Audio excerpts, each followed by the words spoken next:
अस्सलाम वालेकुम, welcome to my YouTube channel. आप सब कैसे, उम्मीद है सब खैरियत से होंगे। आज मैं आप लोगों के लिए बीफ कढ़ाई की रेसिपी लेके आई हूँ। ये यकीन करें, अगर इस रेसिपी से बनाएंगे तो आप लोग हाईवे की कढ़ाई को भूल जाएंगे। तो चले अपनी रेसिपी की तरफ चलते हैं। ये देखिए, हमने आधा किलो गोश्त लिया है। यह हमने बीफ का गोश्त लिया है। इसमें हमने हड्डी वाला लिया है। आप चाहें तो बोनलेस से भी बना सकते हैं, लेकिन हड्डी वाले गोश्त से कढ़ाई बहुत ही उम्दा और बेहतरीन बनती है। 6 अदद टमाटर है हमारे पास, देखिए इस तरह। 2 टीस्पून अदरक लहसुन का पेस्ट है। 1 अदद प्याज है जो हमने स्लाइस कर ली इस तरह, देखिए। आधी प्याली दही है हमारे पास। और ये ड्राई मसाले हैं जिसमें हमारे पास ये साबुत धनिया और ज़ीरा, हमने इसको मोटा मोटा सा कूट लिया है। नमक है, लाल मिर्च पाउडर है, हल्दी पाउडर है, रेड चिली फ्लेक्स है और काली मिर्चें हैं इस तरह, और काली मिर्चें। और ये गरम मसाला पिसा हुआ और कसूरी मेथी है। हम गार्निश के लिए हरी मिर्च, हरा धनिया और अदरक है, इसकी हमने जूलियन कटिंग कर ली, देखें। तो चलिए रेसिपी की तरफ चलते हैं हम अपनी। ये देखें, ऑयल हमारा तकरीबन गर्म हो चुका है। अब इसके बाद हम इसमें जो हमने गोश्त लिया था अपना वो ऐड करेंगे, देखें। वो डाल देंगे। वो डालने के बाद इसकी, ये ऑयल में हमने सब डाल दिया। डालने के बाद इसकी हमने अच्छी सी भुनाई करनी है। देखें, जब तक हमारे गोश्त का कलर चेंज नहीं हो जाता, हमने इसको जब तक भूनना है इस तरह, देखें। चमचा चलाते जाएंगे और हम भूनते जाएंगे। फिर अदरक लहसुन का पेस्ट है, वो भी हम इसमें ऐड करेंगे। वो भी डाल के अब इसको भी हम 5 से 10 मिनट भूनेंगे, ताकि अदरक लहसुन की जो एक कच्चेपन स्मेल होती है वो ख़त्म हो जाए। इसको भी हम देखें इस तरह अच्छी तरह भूनेंगे, देखें इस तरह भूनते जाएंगे। बस 10 मिनट हमने इसको भी अच्छी तरह भूनना है इस तरह, देखें। बस ये हमारा डन है। देखें, गोश्त का कलर तकरीबन हमारा ये चेंज हो चुका है, देखें। बस हमें ऐसे इतना ही करना था। इसके बाद जो हमने अपने ये ड्राई मसाले लिए थे, जिसमें रेड चिली फ्लेक्स है, हल्दी पाउडर है और लाल मिर्च पाउडर है और नमक है, बस अभी हम ये ऐड करेंगे। बस ये ऐड करके इसको भी अच्छी तरह हम भूनेंगे, ताकि जो मसाले का कच्चापन है वो ख़त्म हो जाए। इसको भी देखिए हम अच्छी तरह इसमें 5 मिनट 10 मिनट तक हम इसको भी अच्छी तरह इस तरह भूनेंगे। फिर 1 अदद जो हमने प्याज ली थी स्लाइस करके रखा था, हमने वो भी इसमें ऐड कर दी, देखें। ये भी हम इसमें ऐड कर देंगे। फिर अब हम इसमें पानी डाल देंगे। पानी हम इतना डालेंगे कि हमारा जो गोश्त है ये तकरीबन गल जाए। ये देखिए, कम से कम हमने ये पानी इतना डालना है, ये जो गोश्त की बोटियाँ इसमें बिल्कुल ये डूब जाएंगी। थोड़ा पानी हम इसमें और ऐड करेंगे, देखिए। थोड़ा सा पानी अभी हम इसमें और डालेंगे। और बस अब इसको आधे घंटे के लिए हमने छोड़ देना है ढक्कन लगा के, देखिए। आधे घंटे बाद देखिए हमने चेक करते हैं, देखिए आधा घंटा हमारे हो चुका है गोश्त को तकरीबन गलते हुए, देखें। अब हम चेक करते हैं हमारा गोश्त तकरीबन, देखिए चेक करते हैं कि गोश्त हमारा गला है या नहीं गला है।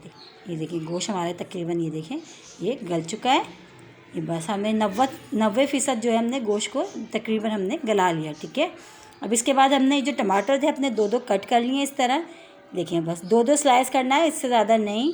बस इस तरह हम इसको रख देंगे पूरे इसमें कढ़ाई में अपने, ताकि ये इसकी जो हमारी स्किन जो है ना टमाटर के ऊपर की आराम से उतर जाएगी। बस इसको, बस अब इसको ढक के हम 5 मिनट के लिए 10 मिनट के लिए ऐसे छोड़ देंगे। बस इस तरह करके ये अब 5 मिनट बाद हम इस ढक्कन खोल के देखेंगे, अपना चेक करेंगे। देखिए 5 मिनट हो चुके हैं हमारे। ये देखिए, अभी देखिए टमाटर पे से स्किन हमारी आराम से इस तरह ये उतर जाएगी।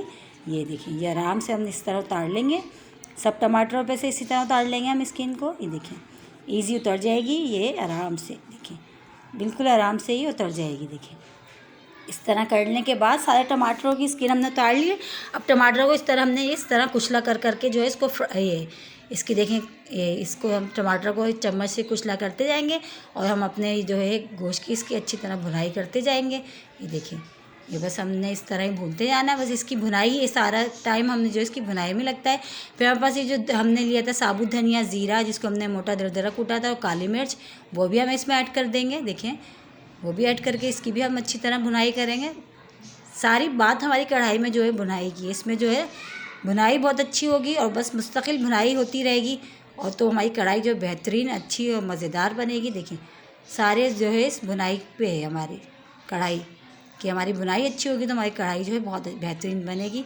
फिर आधी प्याली हमने जो दही ली थी हम वो भी इसमें ऐड करेंगे, देखिए। वो भी डाल के हम तकरीबन 15-20 मिनट इसकी भुनाई अच्छी से करेंगे, ताकि जो हमारा पानी है ये जिसमें वो भी खुश्क हो जाए। जो टमाटर नज़र आ रहे हैं, दही नज़र आ रहा है, ये सब जो है बिल्कुल एक सा हो जाएगा, देखिए। तकरीबन हमें देखिए 20 मिनट हो चुके हैं अच्छी सी भुनाई होते हुए, देखिए। ये देखें ऑयल भी तकरीबन आना शुरू हो गया है, सेपरेट होना शुरू हो गया है। देखें हमारे मसाला जो है तकरीबन भुन चुका है। ये देखिए इसको हम थोड़ा सा अभी और भूनते हैं। उसके बाद हमने 2 हरी मिर्चें कट करके डाल दी हैं, इसका भी फ्लेवर इसमें बहुत अच्छा आता है, वो भी हम इसमें डाल देते हैं। अभी 2 हरी मिर्चें हमने डाली हैं कट करके, उसको भी डाल के हम देखें अब मसाले को हम अच्छी तरह अपने चमचे चलाते जाएंगे और भूनते जाएंगे। देखें इस तरह हमने चमचे चलाते जाना है, भूनते जाना है कि हमारे जो टमाटर वमाटर हैं, दही है, सब मसाले सब एक सा हो जाए, बिल्कुल नज़र नहीं आए। इसी तरह देखिए हमने भूनते जाना है। देखिए चमचा चलाते जाएंगे हम अपना, ये इस तरह भुनाई करते जाएंगे। बस इसकी सारा टाइम जो है ज़्यादातर इसकी भुनाई में लगता है। बस तकरीबन देखिए हमारी तकरीबन ये डन हो चुकी है। फिर कसूरी मेथी देखिए हमने हाथ से मल के वो डाली है अपनी। देखिए कसूरी मेथी डाल दी हमने हाथ से मल के। और ये गरम मसाला पाउडर है जो हमने आपको बताया था, हम वो भी इसमें ऐड कर देंगे, वो भी हम इसमें डाल देंगे। देखें वो भी डाल के हम अच्छी तरह इसको मिक्स कर लेंगे। अच्छा जब हम ये गरम मसाला और कसूरी मेथी हम इसमें ऐड करेंगे तो हमने फिर इसको कुक नहीं करना, फिर हमने बस इसको मिक्स करके उसके फ्लेम में हम बंद कर देंगे। बस हमने इसको ज़्यादा नहीं पकाना है, वरना हमारा जो सालन है, कढ़ाई की जो शक्ल होती है ना, वो काली सी हो जाती है। बस हम बस इतना ही पकाएंगे, बस अब इससे ज़्यादा नहीं। बस ये हमारी कढ़ाई तकरीबन डन हो चुकी है। बस सही है चूल्हा। ये देखिए हरी मिर्च, हरा धनिया और अदरक से हमने इसको गार्निश कर दिया है। ये देखें कितनी मज़ेदार और लजीज सी नज़र आ रही है। जैसी नज़र आ रही है वैसी खाने में भी इंशाल्लाह होगी। आप इस रेसिपी से बनाएं, इंशाल्लाह आप लोगों को पसंद आएगी। अगर आप मेरे चैनल पर नए हैं तो मेरे चैनल को लाइक करें, शेयर करें, सब्सक्राइब करें और इसी तरह दुआओं में याद रखें। चले हम मिलते हैं फिर एक और अच्छी और नई रेसिपी के साथ। जब तक के लिए अल्लाह हाफिज़।